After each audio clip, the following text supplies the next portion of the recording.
Bonjour, dans cette vidéo, nous allons voir comment utiliser les équations pour résoudre ce type de problème qui, a priori, quand on le regarde comme ça, on ne voit, c'est pas forcément évident de trouver une réponse facilement. Alors qu'avec les équations et la mise en équation, ça peut devenir très facile et très automatique en utilisant tout le temps la même méthode. Donc là, on nous dit, on a de chaque côté de la table des allumettes et des boîtes d'allumettes et chaque côté de la table a le même nombre d'allumettes. Donc là, du côté gauche, on voit qu'il y a 4 allumettes, une boîte d'allumettes avec un nombre d'allumettes qu'on ne connaît pas dedans et 6 allumettes.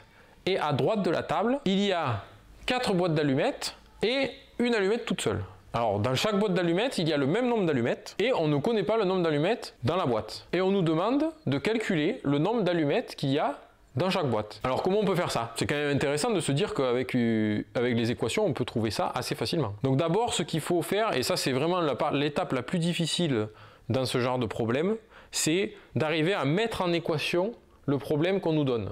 C'est-à-dire de passer du français, parce que là c'est du français, on nous dit on a tant d'allumettes, des boîtes d'allumettes de chaque côté, donc de passer du français aux mathématiques. Donc là on va faire étape par étape pour passer progressivement du français aux maths. Après, quand vous serez habitué, vous pourrez passer directement aux mathématiques. Donc là, quand on regarde, qu'est-ce qu'on ne connaît pas et qu'est-ce qu'on nous demande? On ne connaît pas le nombre d'allumettes dans la boîte. Donc automatiquement, on ne connaît pas, ah ben c'est quoi? C'est inconnu. C'est une inconnue. C'est une inconnue, du coup, le réflexe à avoir, c'est une inconnue, ah tiens, est-ce que je peux pas l'appeler une lettre? Donc x par exemple, on va l'appeler x. Donc si on appelle x le nombre d'allumettes dans la boîte, on peut faire ça. Puisque c'est une inconnue, on cherche le nombre d'allumettes dans la boîte, on se dit on peut chercher x, et si on arrive à mettre en équation, qu'est-ce que ça veut dire? Si on trouve x à la fin, et ben en fait à la fin on aura trouvé le nombre d'allumettes dans la boîte. La première chose à faire dans ce genre de problème, en fait c'est déjà d'identifier qu'on a une inconnue, qu'il y a quelque chose qu'on cherche, bon ça c'est assez facile, et du coup en fait le réflexe à avoir c'est ah il y a une inconnue, du coup peut-être que je peux faire utiliser une équation. C'est comme ça parce qu'on va pas forcément vous dire, on va pas forcément vous donner le problème et vous dire ben là il faut utiliser une équation. Des fois, c'est à vous de vous dire tout seul, ah ben tiens, je vais utiliser une équation. Donc, si on appelle x le nombre d'allumettes dans la boîte, on va essayer de compter combien il y a d'allumettes de chaque côté de la table. Alors, d'un côté de la table, on voit il y a 4 allumettes, plus une fois la boîte, plus 6 allumettes, voilà, donc ça c'est le côté gauche. Et ensuite, on dit égal, et de l'autre côté, il y a 4 fois la boîte, plus une allumette. Donc là, on a compté le nombre d'allumettes, mais dans les boîtes, on n'a pas compté le nombre d'allumettes. En fait, dans chaque boîte, le nombre d'allumettes qu'il y a, c'est le nombre d'allumettes dans la boîte. Donc ici, là, j'ai marqué boîte, mais le raccourci qu'on peut, pour raccourcir, mais en gros, on peut dire c'est 4 allumettes, plus une fois le nombre d'allumettes dans la boîte, plus 6 allumettes, qui est égal, hein, parce que chaque côté de la table est égal. Hein, on rappelle dans l'énoncé, il ne faut pas rater des informations cruciales. C'est égal à 4 boîtes, donc 4 fois le nombre d'allumettes dans la boîte, plus une allumette. Et là, quand on a fait ça, et qu'on se dit, mais attendez, x, c'est le nombre d'allumettes dans la boîte. Du coup, ça et ça, je peux juste le remplacer par x. Donc ça fait 4 plus 1 fois x plus 6 est égal à 4 fois x plus 1. On a juste remplacé le nombre d'allumettes dans la boîte par x, puisqu'on a dit que x, c'est le nombre d'allumettes dans la boîte. Et je rappelle, là, dans boîte, on a écrit boîte, mais c'est le nombre d'allumettes qu'il y a dans la boîte qui nous intéresse. Donc là, en remplaçant ça, maintenant, on peut faire la réduction. Donc la réduction, je rappelle, je mets le lien de la vidéo sur la réduction. La réduction, c'est regrouper les termes avec qui ont les mêmes puissances de x. Donc regrouper les x carrés avec les x carrés. Bon, là, il n'y a pas de x carré. Quelles que soient les puissances, ça peut être x puissance 3, x puissance 4, x puissance 2, x puissance 1 et x puissance 0. Du coup, x puissance 0, c'est les nombres sans x. Donc on regroupe les x carrés avec les x carrés, les x avec les x, et les nombres tout seuls avec les nombres tout seuls. Bon, là, les x, il n'y en a qu'un. Donc on les regroupe de chaque côté du égal. On les regroupe ici, on les regroupe ici. Là, ici, de ce côté du égal, il n'y en a qu'un. Donc là, ça fait 1 fois x, ben c'est x en fait. Parce que pas besoin de marquer 1 fois x c'est x. Et 4 plus 6, on regroupe ensemble, ça fait 10. Donc ça fait x plus 10 est égal à 4 fois x, on peut le simplifier en l'écrivant 4x, plus 1. Donc ça, c'est notre équation de notre problème. On a mis en équation notre problème des boîtes d'allumettes. Et là maintenant, donc on pourrait dire par exemple vérifier que 3 est solution de l'équation. Donc ça c'est dans la vérification, comme ce qu'on a fait dans la vidéo précédente, que je m'en fiche aussi. Donc admettons si c'était 4 par exemple. Vérifier que 4 est solution de l'équation, on remplacerait x par 4, et en regardant si c'est égal. Donc là si on remplace x par 4, 4 plus 10 ça fait 14, et 4 fois 4, 16, plus 1 ça fait 17. Donc 14 égale 17, non ça marche pas. On peut essayer x égale 3. 3 plus 10, ça fait 13. 4 fois 3, 12, plus 1, ça fait 13. Donc là, x égale 3, ça marche. Donc x égale 3 est solution. Mais ça, c'est moi qui vous le dis. On ne vous le dirait pas en exercice ou même si vous pouvez utiliser les mises en équation dans la vie pour résoudre des choses comme ça.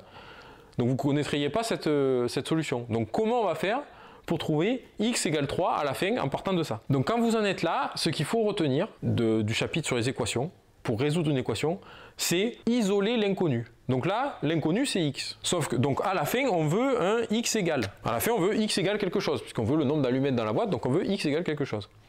Sauf que là, il y a x à gauche du égal et à droite du égal, donc ça ne marche pas.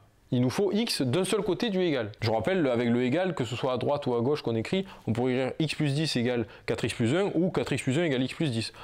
Peu importe, vu que c'est un signe égal, on peut interposer entre les deux, ça ne change rien. Donc, mais on veut x d'un seul côté du égal. Donc comment on fait pour faire passer de l'autre côté un x, un groupe de x par exemple, un terme avec x, pour qu'on ait du x que d'un seul côté du égal? Alors, il y a des règles que je vais vous dire maintenant. C'est pas compliqué. Il faut se dire que par exemple, si on veut faire passer ce x de l'autre côté pour avoir les x tout du même côté du égal, on va faire moins x de ce côté et moins x de ce côté. Puisque vu qu'on fait moins x d'un côté du égal, on fait moins x de l'autre côté du égal. Si on fait x moins x ici, ben x moins x ça va s'annuler, donc il ne va plus y avoir de x ici. Et si on fait 4x moins x ici, ben il va rester 4x moins x. Et du coup on aura des x que de ce côté. Donc ça, c'est l'explication mathématique. Après, il y a une astuce pour se rappeler plus facilement, et je conseille vraiment, bon alors voilà, de comprendre ce qu'on fait, hein, avec l'explication que je viens de vous faire, mais je conseille d'apprendre vraiment cette astuce. Vous pouvez vous dire que quand vous passez quelque chose qui a un signe plus de l'autre côté d'un égal, le signe plus devient moins. Donc par exemple, si on passe x de l'autre côté du égal, le x devient moins x, parce que là, le x, il n'y a pas de signe, mais c'est plus en fait. Quand il n'y a pas de signe tout seul, là, c'est plus, ça c'est plus x. Si on fait passer le plus 10 de l'autre côté, ça devient moins 10. Si on fait passer ce 4x de l'autre côté, ça devient moins 4x. Et donc, le plus devient moins, et le moins, en passant de l'autre côté, devient plus. Donc en fait, passer de l'autre côté du égal, ça change le signe. Là, on fait passer le x de l'autre côté, donc en faisant moins x à gauche et moins x à droite, mais on fait passer de l'autre côté, donc ça fait le plus x devient moins x, donc il reste 10 ici tout seul, de ce côté du égal, 4x plus 1 moins x. 4x moins x, ça se réduit, c'est 4x moins 1x, donc ça fait 3x. Si vous avez du mal avec ça, vous pouvez vous dire, x c'est des pommes, donc ça fait 4 pommes moins une pomme, ça fait 3 pommes. Donc 4x moins x, ça fait 3x. Ou alors nombre d'allumettes aussi. 4 fois le nombre d'allumettes moins une fois le nombre d'allumettes, ça fait 3 fois le nombre d'allumettes. Et le plus 1, il reste là parce qu'il est encore là. Donc là, on a cette nouvelle équation. Et là, on a presque x tout seul, mais on a le plus 1 ici. Et bien là, comme on vient de dire, pour faire passer le plus 1 de l'autre côté du égal, le plus 1 devient moins 1. Ou alors, vous pouvez vous dire aussi, je fais moins 1 à droite du égal et à gauche du égal. Là, ça fait 1 moins 1, ça s'annule. Et ici, ça fait 10 moins 1. Donc en fait, ça fait 10 moins 1 égale 3x. Donc en gros, on a 3x égale 9 en fait. Donc on a 3x égale 9. Et maintenant, alors soit, bon là, 3x égale 9, vous pouvez le voir directement que vos x c'est 3 fois quelque chose égale 9. Donc x vaut 3 forcément. Mais parfois, vous allez avoir des calculs plus compliqués comme que ça. Donc en fait, là, qu'est-ce qu'il faut faire pour passer de 3x à x? Il faut se débarrasser du 3. Et là, c'est une multiplication, c'est 3 fois x. Alors là, c'est pas comme quand on fait passer de l'autre côté. Ici, on change le signe de plus en moins et de moins en plus. Là, vu que c'est une multiplication, on va changer le signe de multiplier à diviser. Et si c'était une division, par exemple une fraction, ça serait de diviser à multiplier. Donc, ce qu'il faut retenir pour le passage d'un côté du signe égal à l'autre, c'est le plus devient moins en passant de l'autre côté du égal, le moins devient plus, le multiplié devient divisé et le divisé devient multiplié. En gros, c'est l'opération inverse. Donc ici, quand on a 9 égale 3x, ou 3x égale 9, pour enlever le 3, en fait, c'est 3 fois x, donc quand ça passe de l'autre côté, ça devient divisé par 3. Ça fait x égale 9 divisé par 3. Alors l'explication, c'est qu'en fait, vous faites diviser par 3 à droite et à gauche du égal. 3 divisé par 3, ça fait 1, donc il ne reste plus que x. Et 9 divisé par 3, c'est ça. Et 9 divisé par 3, c'est égal à 3. Donc voilà comment, à la fin, grâce à la mise en équation, donc c'est ça qui est le plus difficile dans les problèmes comme ça, c'est d'arriver à mettre en équation avec la bonne équation. Ensuite, en déroulant les règles avec les règles de passage d'un côté à l'autre du égal, on arrive à trouver x égale 3. Alors ça, ce qui est intéressant, c'est que là, pour x égale 3, pour trouver que c'était 3 allumettes par boîte. Si vous faites un peu par essai-erreur, vous pouvez trouver. Vous pouvez essayer s'il y a une allumette dans la boîte, est-ce que ça marche? S'il y en a 2, s'il y en a 3. Le truc, c'est que parfois, vous allez avoir des solutions. Par exemple, si x est égal à 247, si vous devez tester tous les nombres de 1 à 247, surtout si les équations sont compliquées, ça va vous faire des calculs hyper longs et compliqués, et vous allez faire des erreurs. Là, cette méthode-là, quand le résultat soit petit ou grand, ça ne change rien, vous le trouverez de la même façon. Donc voilà comment résoudre une équation appliquée à un problème de mathématiques, mais qui est dit complètement en français en fait, parce que c'était que du français. Si cette vidéo vous a été utile, aimez la vidéo et abonnez-vous pour ne pas rater les prochaines. Et on se retrouve dans la prochaine vidéo.